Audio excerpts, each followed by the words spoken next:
Nilishawaambia tangia zamani, kinyago hatuwezi kuchonga kinyago afu kikakutisha. Hiko ni kitu hakiwezekani. Huwezi kuchonga kinyago wewe mwenyewe alafu ukakiweka ukakikimbia. Kitu ambacho hakiwezekani. Alafu pili, sisi yani hata wazee wetu wale wa zamani katika mzimu kule wa Yuku Kilosa huko.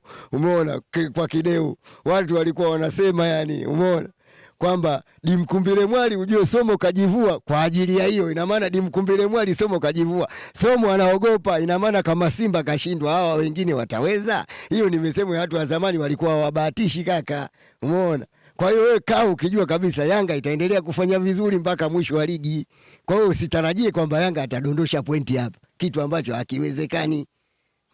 Kwa hiyo kae ukijua hilo. Sisi tunafanya kazi usiku na mchana.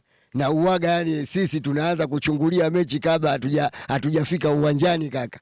Sisi ni wazee wa zamani. Huyu jamaa Saidi Banuzi anajua. Sasa hivi sijui yuko wapi. Huyu alikuwa mimi ni mshabiki wake namba 1 huyu. Lakini alikuja kunikwaza huyu. Misri alipiga penati nje, Mwarabu analia.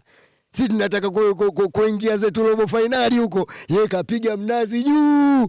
Kwa kweli ilikuwa na ndio alikopotelea hapo. Aliporudi tena Yanga kuonekana, lakini mimi mpaka leo jezi yake ninaye kwa sababu ni mtu wake wa karibu.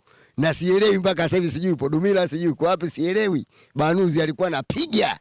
Umeona? Akiingia uwanjani unajua ni mtu kazi. Lakini ndio hivyo, mpira ni mchezo wa hadharani, yani ucheze chumbani.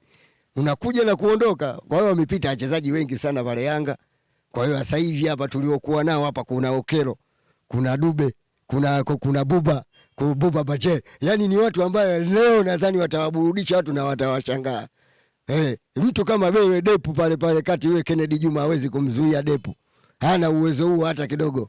Kwa hiyo wale leo tutawaonyesha sisi tupoje, na sisi ndio wakubwa zao. Kitu ni hiko.